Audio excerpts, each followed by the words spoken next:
So we have then recalculated based on the correct numbers. So Sandy will go ahead and read the candidate totals and the party totals as per the recount.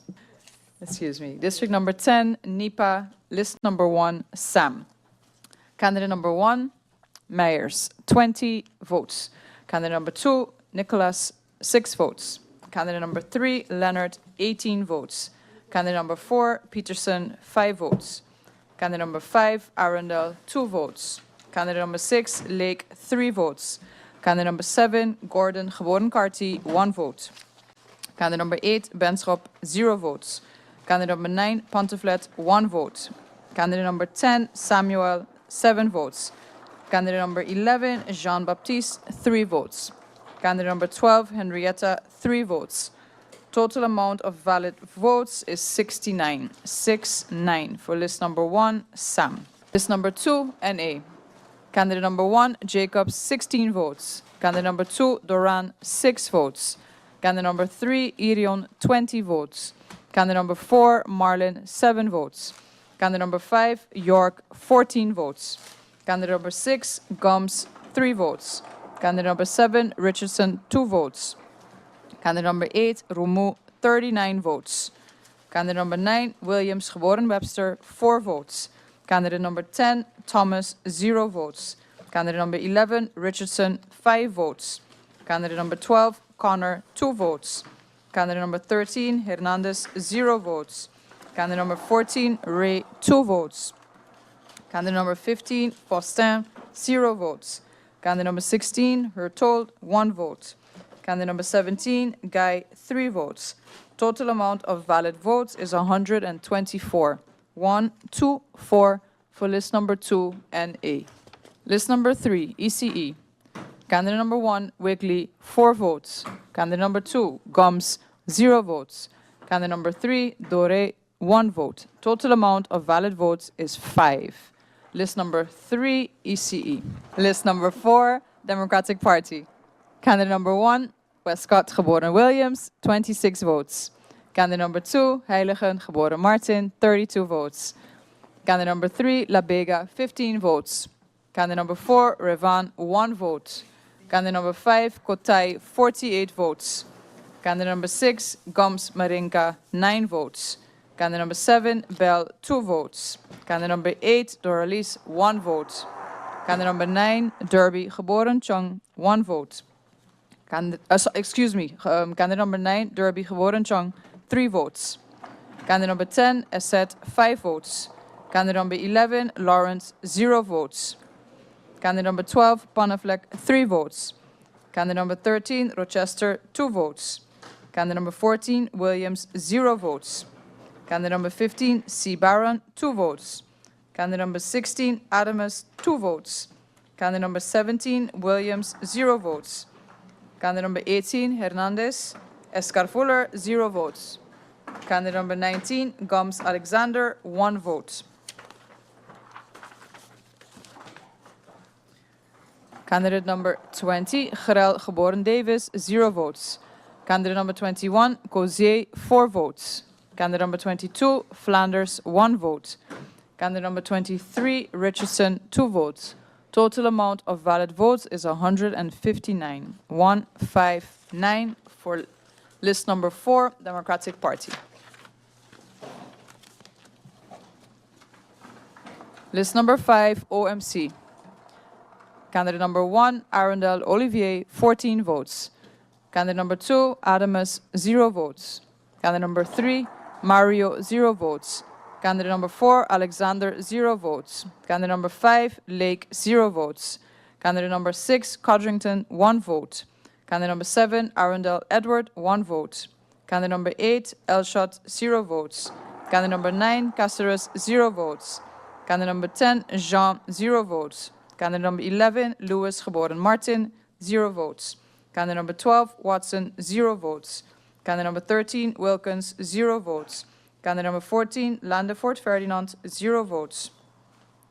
Candidate number 15, Proctor, 0 votes. Candidate number 16, Lake, 0 votes. Candidate number 17, Blackman, 0 votes. Candidate number 18, Lake, 0 votes. Candidate number 19, Aspilaire, 0 votes. Total amount of valid votes is 16. 1-6 for list number 5, OMC. List number 6, now. Candidate number 1, Emmanuel, 7 votes.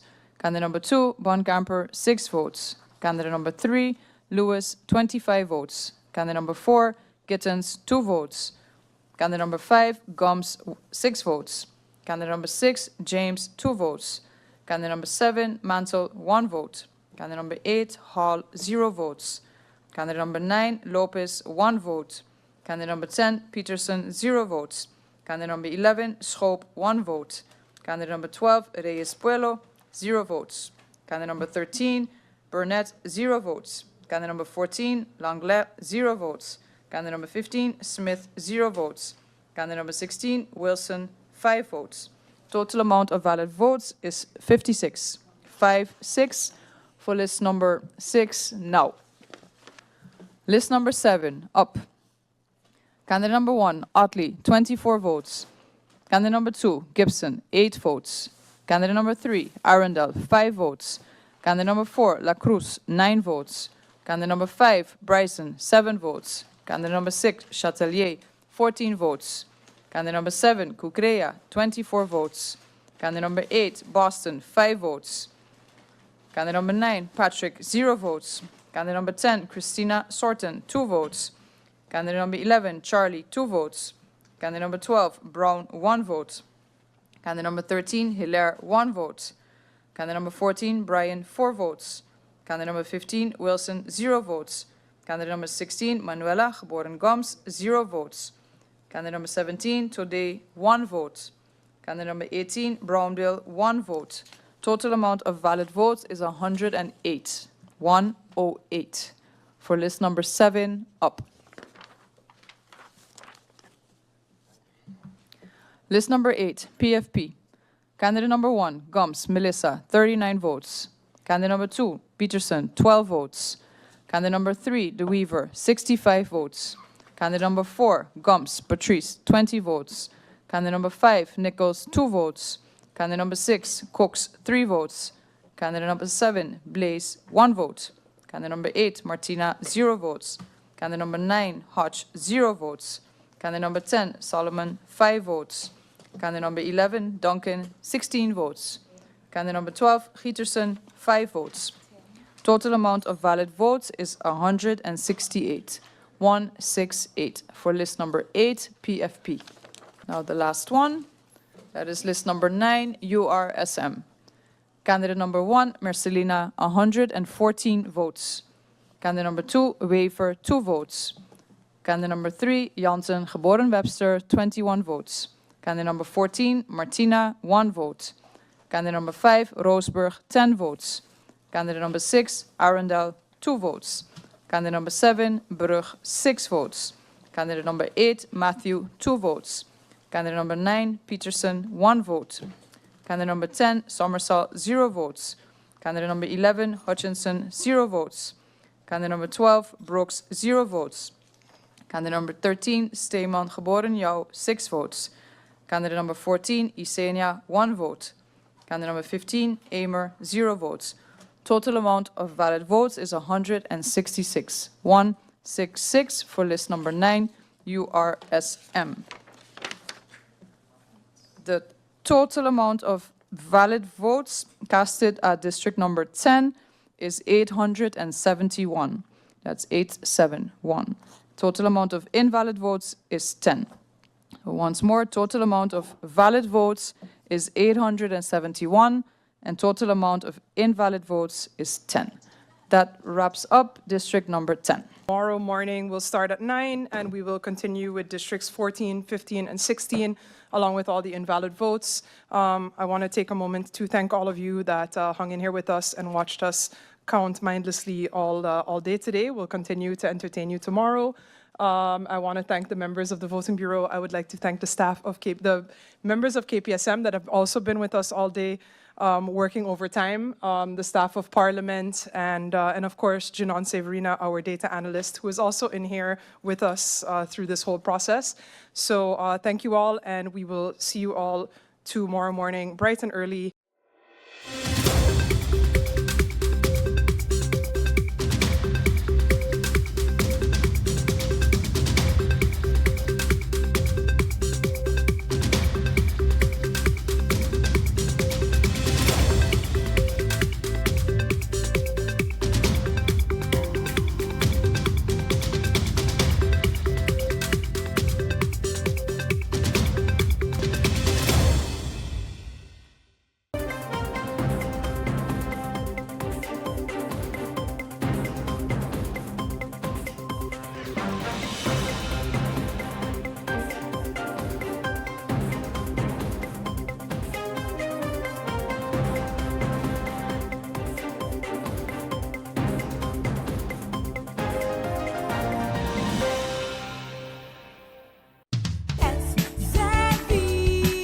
Your social and health insurance is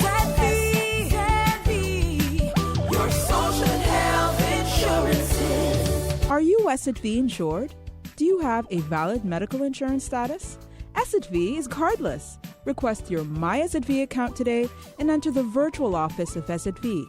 Go to sxv.sx and sign up now. Your social and health insurances.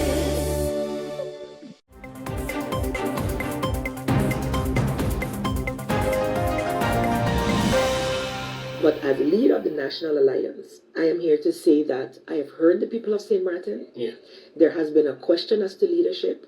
I will go into it more as we go along based on your questions. Yes. But at this time, I would like to state emphatically that as leader of the National Alliance, I have taken the decision to resign as leader of the party. As such, the automatic transition will go to the number 2 candidate who has the deputy function. He will be the transition leader as we prepare for Congress. My resignation goes into effect as per the 19th of September when my term ends in Parliament. As I have not been re-elected, I think it's the honorable thing to do. It shows maturity. I do not want, and I made sure to contact all of the candidates that I could reach within the past couple of hours, 24 hours, to ensure that they didn't hear this on the news, as well as the majority of the board as well. And it is for me an honor to have led the National Alliance. It's an honor to have led a group of hard-working, passionate, integral candidates. And I know that this is but a time to reflect, regroup, and rebuild. And I pledge my 100% support to the party for this process. Mm-hmm. You seem to have that well documented. Your past, coming all the way up to now. Mm-hmm. But you mentioned a little bit earlier that they try to bring you down, and I was wondering, who is that they? External factors, I would want to say. I mean, there's also been, and I'm going to be 100% honest and open with the people of St. Martin, transparent. I believe every family goes through challenges, right? But I think the external attacks on the National Alliance have exacerbated whatever internally was going on. The external attacks, I can clearly state, everybody knows, came from whether it was opposition at the time or persons vying for power in this country.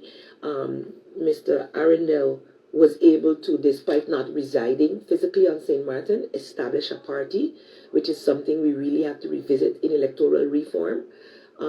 He was able to establish a party after having gone through a serious disinformation campaign against Silveria Jacobs, Omar Otley, Egbert Duran, Artwell Irian, and continued down the line to the other parties as well. But initially started on the sitting government, the NA-UP government. And unfortunately, I noticed as the time passed by, most of the smut continued to land on the National Alliance. We got the blame for what was going on at Telem. We got the blame for what was going on at GB.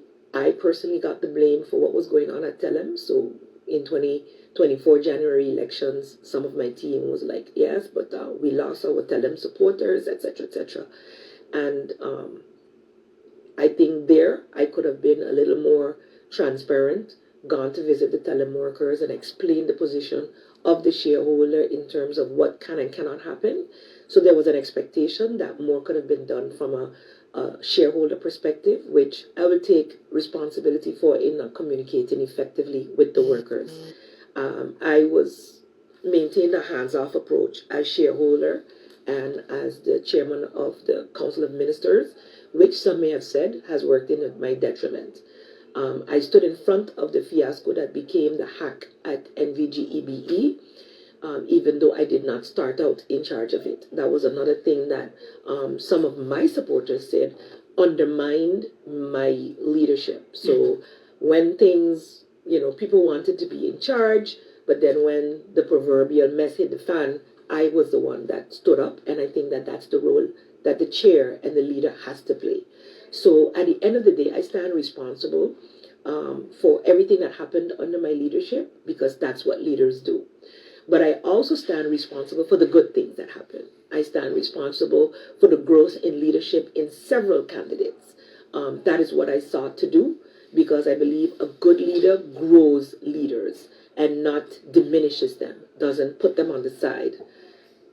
Franz Richardson, myself, and several others grew under William Marlin. So I look to him as also a good leader that grew leadership and was able to relinquish that leadership, feeling confident that it could continue. And I proved that I could because I maintained the amount we had under my leadership in 2018, grew in 2020, but I feel I got lost in the governing in the 4 years, dealing with the crisis of the pandemic, then the crisis of the GB hack, and never getting an opportunity to really communicate effectively on the ground with the people in terms that they could understand. So I stand responsible for that. But internal struggles, assumptions that MP Doran would automatically take over the leadership once he got more votes than me, was something I never subscribed to. Not to diminish him, but I felt that having more votes is not the only way in which you prove leadership. And I felt that there was time needed to grow in experience, etc. And I wish him all the best moving forward.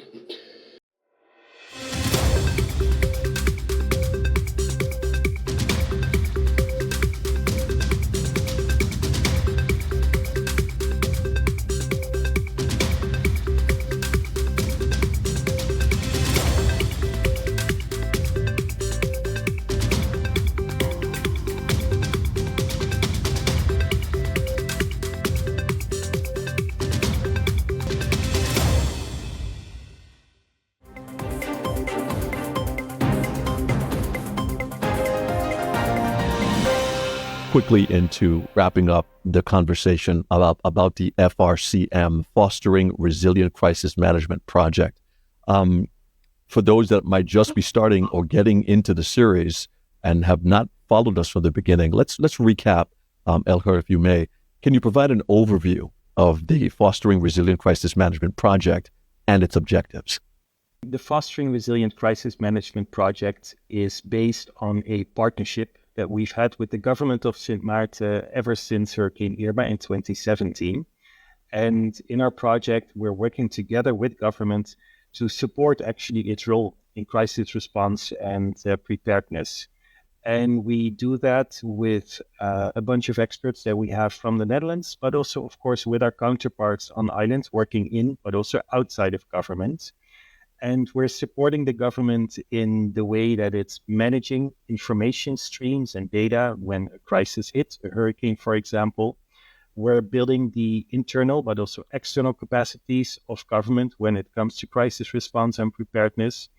We've been working on coordinating with different partners in the region, but also within the Kingdom of the Netherlands. When a hurricane hits, for example, how do you coordinate all the regional and international assistance that the island is receiving?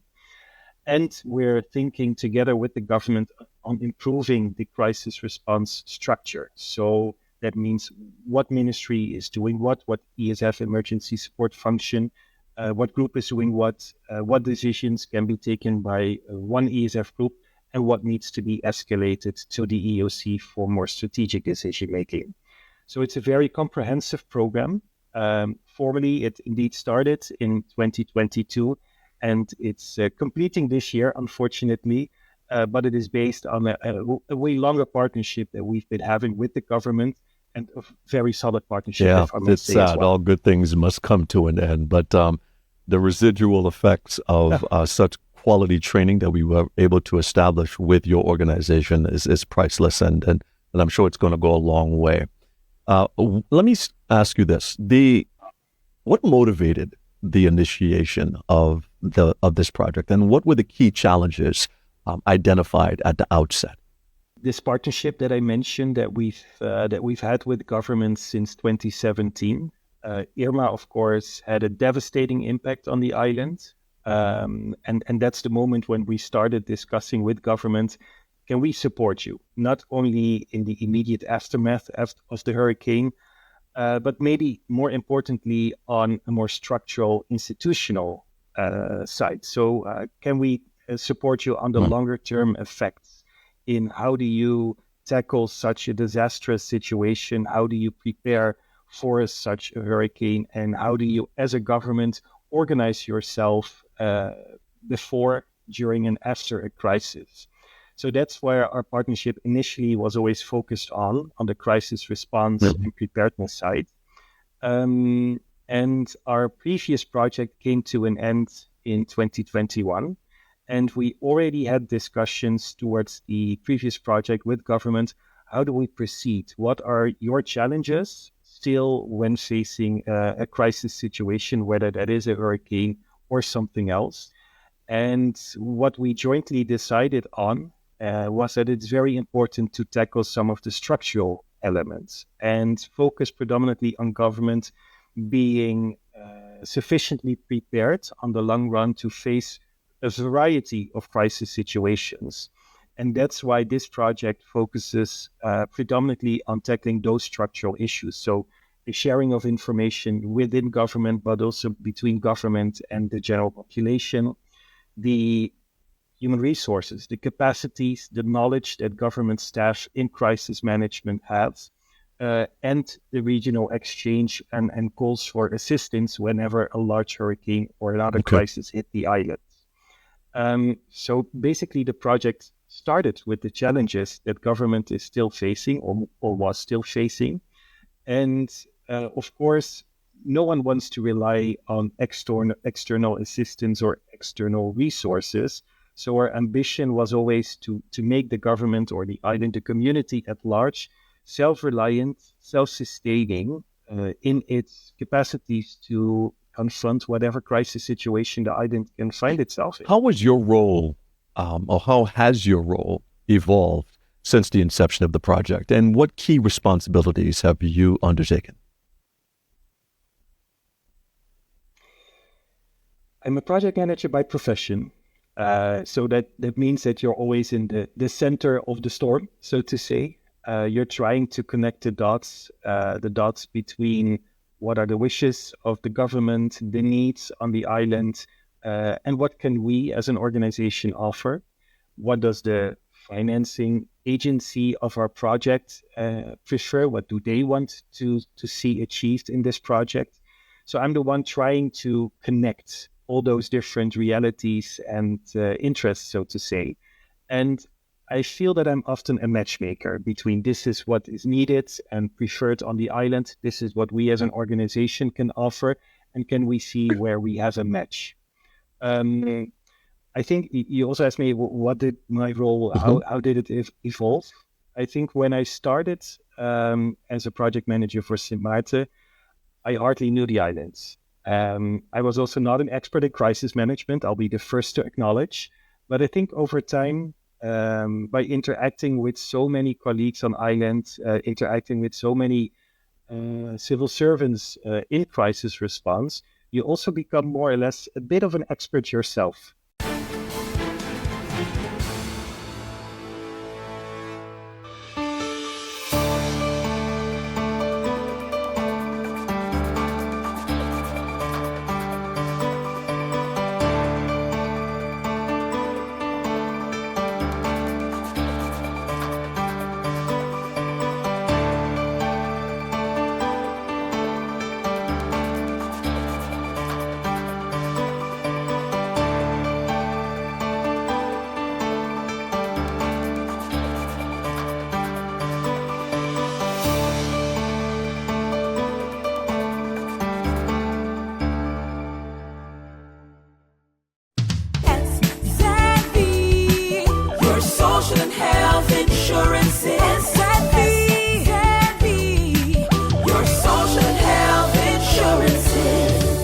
you SXV insured?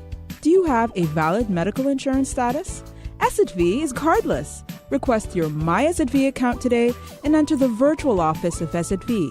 Go to sxv.sx and sign up now. SXV, yeah. Your social health insurances.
So that we will not only have this site, which is the local National Botanical Gardens, which has multiple purposes, but we will also have the international one, which stretches out there as well.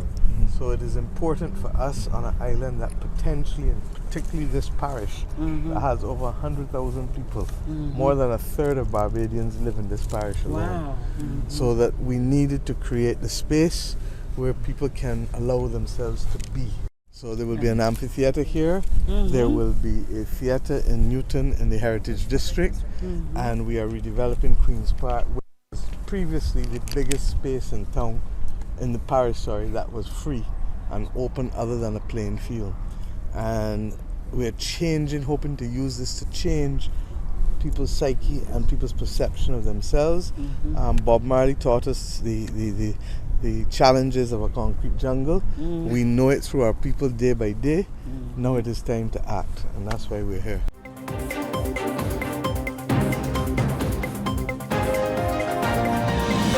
Political analyst Peter Wickham believes the highly contentious Democratic Labour Party annual conference over the weekend has brought the political careers of Dr. Ronnie Yearwood and others in his faction to a screeching halt.